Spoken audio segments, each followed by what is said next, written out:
తాకట్లో ఉన్న మీ బంగారాన్ని విడిపించి ఆ రోజు ఆన్లైన్ రేటుకి కొంటాం. Sharma gold company. నమస్తే, మీరు చూస్తుంది సుమన్ టీవీ. నేను మీ కీర్తి. నాతో పాటు ఉన్నారు ప్రముఖ ఆస్ట్రాలజర్ గోనుగుంట్ల సురేష్ బాబు గారు. నమస్తే గురుగారు. నమస్కారం అండి కీర్తి గారు. నమస్తే. సో ఈ రోజు మనం 2025 రాశి ఫలాల గురించి, ఏ రాశి వారికి ఎలా ఉండబోతుందో తెలుసుకోబోతున్నాం. అంతకు ముందు గురుగారు, కొంతమంది మహాశయులు కమెంట్ చేయడానికి రెడీగా ఉంటారు, ఇది మన తెలుగువారి సంవత్సరాది కాదు కదా అని. బట్ ఎంత అవుననుకున్నా కాదనుకున్నా ఇంట్లో క్యాలెండర్ అయితే చేంజ్ చేస్తాం కదా, తద్వారా అన్నీ చేంజ్ అవుతాయి. ముఖ్యంగా 2 years తర్వాత, 2.5 years తర్వాత శని ప్రభావం చాలా చేంజ్ అవుతూ ఉంటుంది. కొంతమందికి ఒక బ్లాక్ బస్టర్ ఇయర్ కాబోతుందంటే, ఇంకొంతమందికి వర్స్ట్ ఇయర్ కాబోతుంది బికాస్ ఆఫ్ శని ప్రభావం. సో అలాగా మీరేం చెప్తారు? ప్రాక్టికల్ క్వశ్చన్ అండి, చాలా మంది అడుగుతూ ఉంటారు. Basic question, fundamental question. జనరల్గా మనకి తెలుగులో ఏంటంటేనండి, రాశి ఫలాలు ఉగాది నుంచి చెప్పుకునే అలవాటు ఉందండి. బట్ అక్కడ చెప్పే ప్యాటర్న్ డిఫరెంట్గా ఉంటుందండి. అప్పుడు మనకి ఏం చెప్తారంటే రాజవ్యూహం ఎంత ఉంది, అవమానం ఎంత ఉంది, కందాయ ఫలాలు, తర్వాత ఆ సంవత్సరానికి సంబంధించిన ఏ గ్రహం అధిపతి, ఏ గ్రహం మంత్రి, ఏ గ్రహం వర్షానికి కారణం ఎవరు, ఇలా గోచారానికి సంబంధించిన ఇన్ డీటెయిల్డ్ అనాలిసిస్ ఉంటుందండి. అది ఒక విధానం అండి, అది ఒక పవిత్రమైన హోలిస్టిక్ బాగా ట్రస్టెడ్ విధానం అని చెప్పాలి మనం. అయితే ఈ మధ్య మారిన ట్రెండ్ కనుక క్యాలెండర్ మారిపోతుంది కాబట్టి మనం చేసుకోవాలి.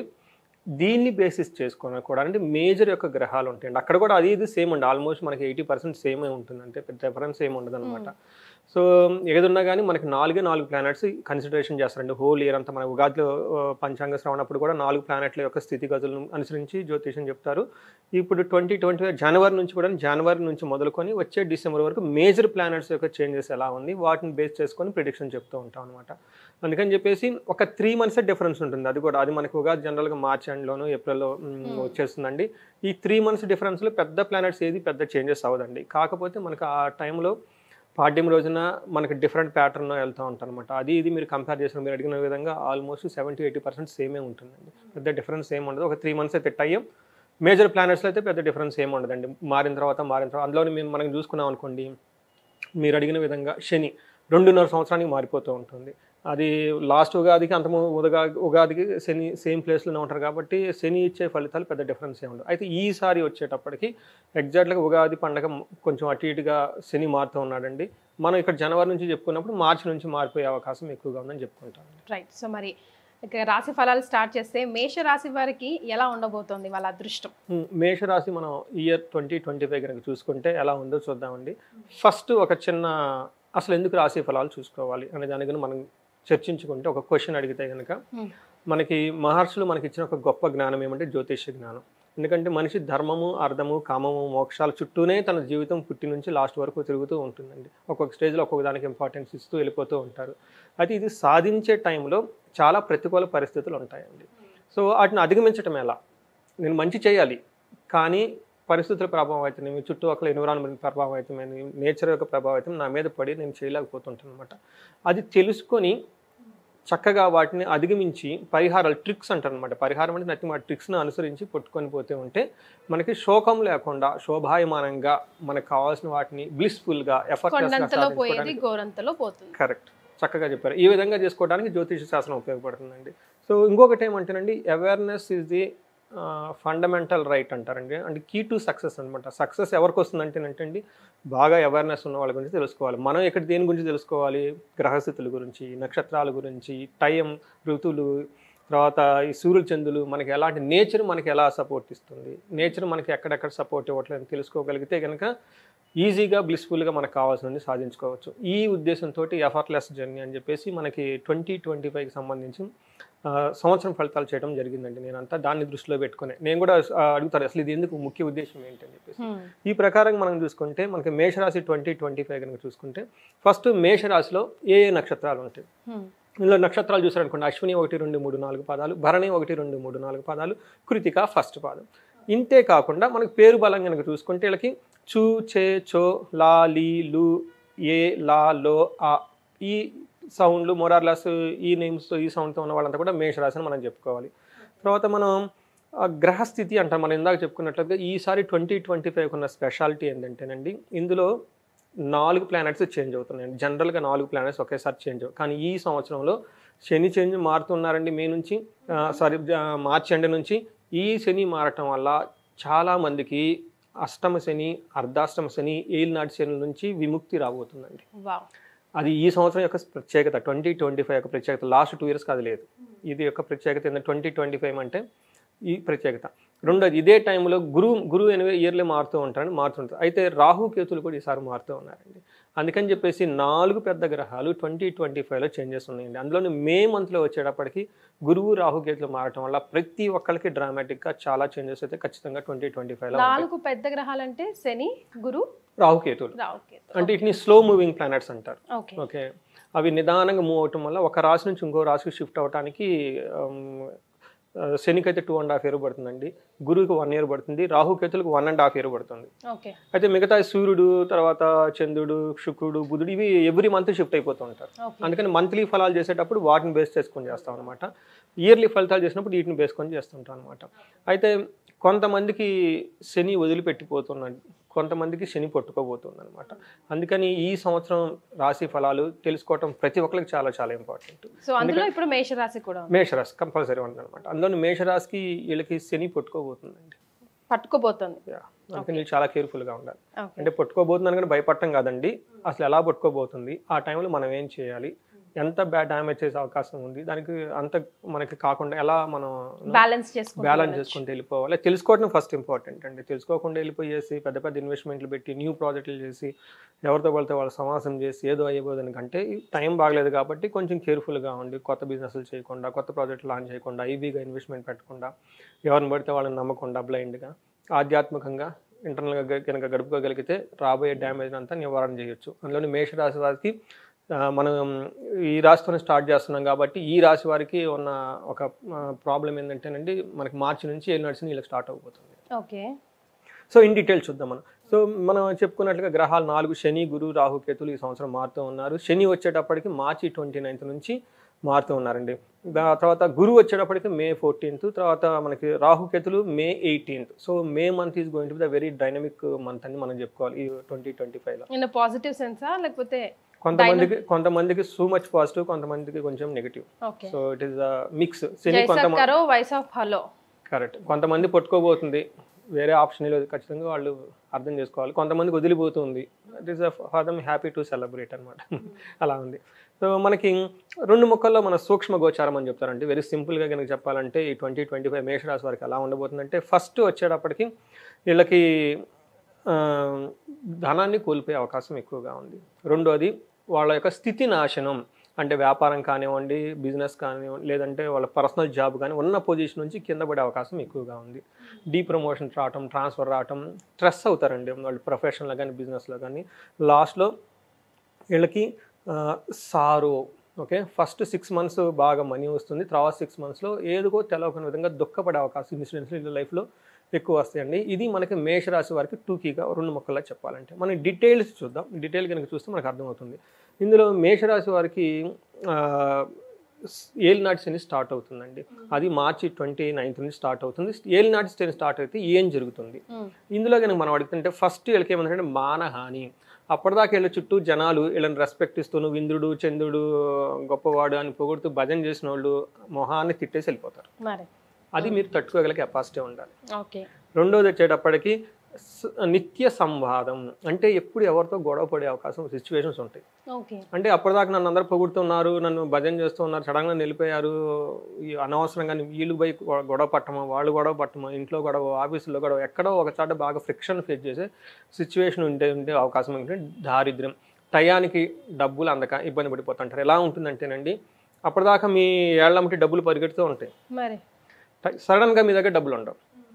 ఇస్తాం అనుకున్న మీరు రిలాక్స్గా ఉంటారు, ఆ టైంకి డబ్బులు అందవు. ఇంకా టైం పరిగెడుతూ ఉంటుంది, డబ్బులు అందవు.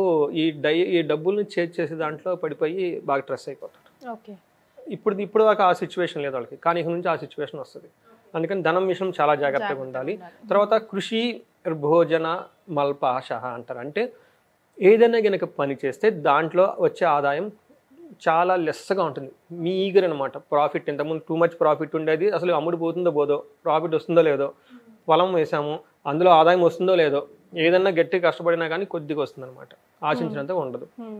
తర్వాత లాస్ట్కి ఏం చెప్తారంటే, భోజనం కూడాను వీళ్ళు టయానికి భోజనం చేయరు, తిన్నా కానీ అరగదు, వంట పట్టదు. ఈ టైప్ సిచ్యువేషన్లు ఏలినాటి శని వాళ్ళకి మేషరాశి వాళ్ళకి రాబోతున్నాయండి. ఇది చాలా మనసులో పెట్టుకొని కేర్ఫుల్గా ఉండటం ఎంతైనా ఇంపార్టెంట్. మానసికంగా, హెల్త్ పరంగా అండ్ ధనం పరంగా, గౌరవం పరంగా కూడా అన్నిట్లో మైనస్ లా కనిపిస్తున్నాయి. మెయిన్ వీళ్ళు అల్లాడిపోయేదంటే గౌరవం, మానహాని. అప్పటిదాకా రెస్పెక్ట్ గా ఉన్న వాళ్ళు, యావరేజ్గా ఉన్న వాళ్ళు వీళ్ళకంటే ముందు వెళ్ళిపోతుంటారు. వీళ్ళని వదిలేసి వేరే కళ్ళు వెళ్ళిపోతూ ఉంటారు అనమాట. అది తట్టుకోలేరు జనాలు. చాలా మంది ఫస్ట్ స్టేజ్లో వాళ్ళు ఫేస్ ఏంటంటే ఈ ఫ్రిక్షన్ ఫేస్ చేయలేండి.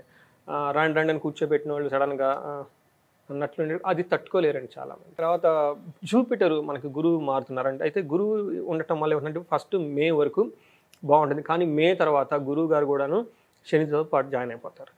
సో అందుకని మే వరకు ఎలా ఉంటుందంటే మనస్సౌఖ్యం, యశోవృద్ధి, సౌభాగ్యం, ధనాగమన. ఈ మే వరకు శని ఉన్నా కానీ గురువు ఉండటం వల్ల ఏమవుతుందంటే ధనం వస్తుంది, అధికారం వస్తుంది, అంతా బాగానే ఉంటుంది, మనీ ఫ్లో అయితే బాగానే ఉంటుంది. తర్వాత ధర్మానికి సంబంధించిన కార్యక్రమంలో డబ్బులన్నీ ఖర్చు పెడుతూ ఉంటారు. అయితే మే తర్వాత ఈ గురువు గారు కూడా ఇవ్వటం స్టాప్ చేసేస్తారు. అంటే ఫస్ట్ 2 పైప్ లైన్స్ వస్తుంటే ఫస్ట్ లైన్ శని గారు ఆపేస్తారు, మే తర్వాత గురువు గారు ఆపేస్తారు. సో ధన ప్రవాహం ఆల్మోస్ట్ టఫ్ స్టేజ్కి వెళ్ళిపోతారు అనమాట. అంటే అప్పుడు ఆల్మోస్ట్ వాళ్ళకి ఏలినాటి శని పీక్ హీట్ వాళ్ళకి ఎంటర్ అవుతుంది అనమాట. They slowly start heat of that ఏలినాటి శని అంటారు కదండి. అప్పుడు ఏమవుతుందంటే అతిగా క్లేశము, అంటే విపరీతమైన శ్రమ చేయాల్సి వచ్చేస్తుంది. అంతకుముందు ఒక ఫోన్ కాల్తో అయ్యే పని వీళ్ళు పరుగులు పెట్టాల్సిన సిచ్యువేషన్ వచ్చేస్తుంది. తర్వాత బంధువులతో గొడవ అవుతుంది, డబ్బుకి ఇబ్బంది పడిపోతారు, ఉద్యోగంలో చికాకులు, ఆల్రెడీ డీప్రమోషన్, ఆ డీప్రమోషన్తో ఇంకా ఇరిటేషన్ వచ్చేస్తూ ఉంటాయి. సో ఇది అర్థం చేసుకోవాలండి. తర్వాత నెక్స్ట్ రాహు, ఇది కూడా మేజర్ ప్లానెట్ అండి. ఈ ప్లానెట్ వల్ల ఏమవుతుందంటే 12 ధననాశనము, శత్రు భయము, అన్ని కార్యాల్లో ఆటంకం. అయితే ఈ రాహు 12 ఉండటం ఫారిన్ కంట్రీ ఎవరైతే వెళ్ళాలనుకుంటారో వాళ్ళకి బెనిఫిట్ చేస్తాడు. ఎందుకంటే పూర్వకాలంలో ఉన్న ప్లేస్ నుంచి బయటకు వెళ్ళటం అంత శ్రేయంగా ఫీల్ అయ్యేవాళ్ళు కాదు. ఇప్పట్లో అది డిగ్నిటీ. ఓకే, ఫారిన్ వెళ్తారు, యూకే వెళ్తారు, లండన్ వెళ్తారు, ఆస్ట్రేలియా వెళ్తారు. అలా ఎవరికైనా ప్లాన్స్ ఉంటే ఇది వాళ్ళకి శుభవార్తని మనం చెప్పుకోవాలి. తర్వాత 18th నుంచి ఒక మంచి గుడ్ న్యూస్ ఏమంటే రాహు వీళ్ళకి సపోర్ట్ ఇస్తున్నారు. సో ఇది అందుకని చెప్పేసి ఫస్ట్ వీళ్ళు ఎలా ఉంటారంటే ఏముందో వాళ్ళు ఇబ్బందులు పడుతున్నా నిలబడి ఉంటారు కింద పడకుండా. సో వీళ్ళు రాహు ఏం చేస్తారంటే వీళ్ళకి సపోర్ట్ ఇచ్చే టీము ఉంటారు కదండి, సపోర్ట్ కంప్యూటర్స్ కానివ్వండి, ఇంకోటి ఈ సపోర్టింగ్ ఇచ్చే సిస్టమ్ వాళ్ళకి బాగా హెల్ప్ అవుతుంది. వాళ్ళని నమ్ముకొని ఉన్న కింద ఉంటారు కదండి, వాళ్ళు బాగానే హెల్ప్ చేస్తూ ఉంటారు, అన్నిట్లో సుఖంగా ఉంటుంది. ఈ టైంలో బట్టలుగా ఉంటాం, సుఖంగా భోజనం చేయటం, వాటి కంఫర్టబుల్గా అయితే బాగానే ఉంటుంది. సో ఇవి మనకి ఓవరాల్గా కనుక చూసుకుంటే మేషరాశి వాళ్ళు. అదే ఇందులో మనకి ఇంకొక కాన్సెప్ట్ ఉందంటే నక్షత్రం వైజ్ కూడా మనం చెప్పుకోవచ్చు అనమాట. దీన్ని మనకు అంగగోచారం అని చెప్పేసి అంటూ ఉంటారు. ఇందులో నక్షత్రం ప్రకారం చూసుకున్నారనుకోండి, అశ్విని నక్షత్రం వాళ్ళకి చూసుకుంటే చాలా బాగుందని చెప్పుకోవాలి. ఈవెన్ ఏలినాటి శని ఉన్నా కానీ వీళ్ళకి ఏ ప్రకారం బాగుంటుంది, ధనం విషయంలో చాలా బాగుంటుంది, ధన ప్రాప్తి ఎక్కువగా ఉంటుంది, సుఖంగా హ్యాపీగా కంఫర్టబుల్గా ఉంటారు. అయితే వీళ్ళు ఒకే ఒక విషయంలో కొంచెం కేర్ఫుల్గా ఉండాలంటే హెల్త్ కాంప్లికేషన్స్ వస్తాయి, కానీ వెంటనే క్యూర్ అయిపోతాయి. అశ్విని నక్షత్రం వాళ్ళే ఒక రకంగా సేఫ్ అని మనం చెప్పుకోవాలి అంగగోచరం ప్రకారం. అదే భరణి నక్షత్రం వాళ్ళు కనుక చూసుకుంటే వీళ్ళకి రాజ్యాధికారం వస్తుంది, ఐశ్వర్యవంతంగా ఉంటారు, ధనలాభం ఉంటుంది, సుఖం ఉంటుంది. అయితే ఏప్రిల్ 1 లోపున భరణి నక్షత్రం వాళ్ళు ఎవరైనా కానీ వాళ్ళకి ప్రమోషన్స్ వచ్చే అవకాశం కూడా ఎక్కువగా, ప్రమోషన్స్ ప్రాబ్లమ్స్ వస్తాయి, ఈ టైప్ అనమాట. తర్వాత కృతికా నక్షత్రం వాళ్ళు కనుక చూసుకుంటే మనకి వీళ్ళు కృతికా నక్షత్రం వాళ్ళు ఫారిన్ కంట్రీస్ వెళ్ళి లేదంటే ఫారిన్ సెటిల్మెంట్ చేసుకునే వాళ్ళకి దూర ప్రదేశాలకు చాలా అనుకూలమైంది అని చెప్పుకోవాలి.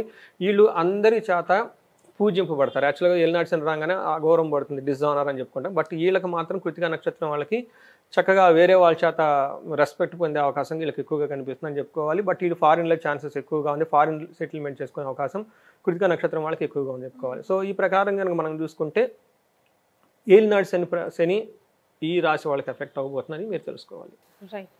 సో ఇయర్ అంతా ప్లస్ లేదు మైనస్ లేదు, ఈక్వల్గా నడుస్తుంది అని చెప్పుకోవచ్చు. బట్ కంగారు పడాల్సిన అవసరం లేదు. దేవుడు ఒక దారి క్లోజ్ చేసి ఇంకో దారి ఓపెన్ చేసినట్టు పరిహారాలు అనే మార్గం ఒకటి మనకు చూపించారు కదా, దయించి అది కూడా సూచిస్తే కొంచెం ఉపశమనం లభిస్తుంది.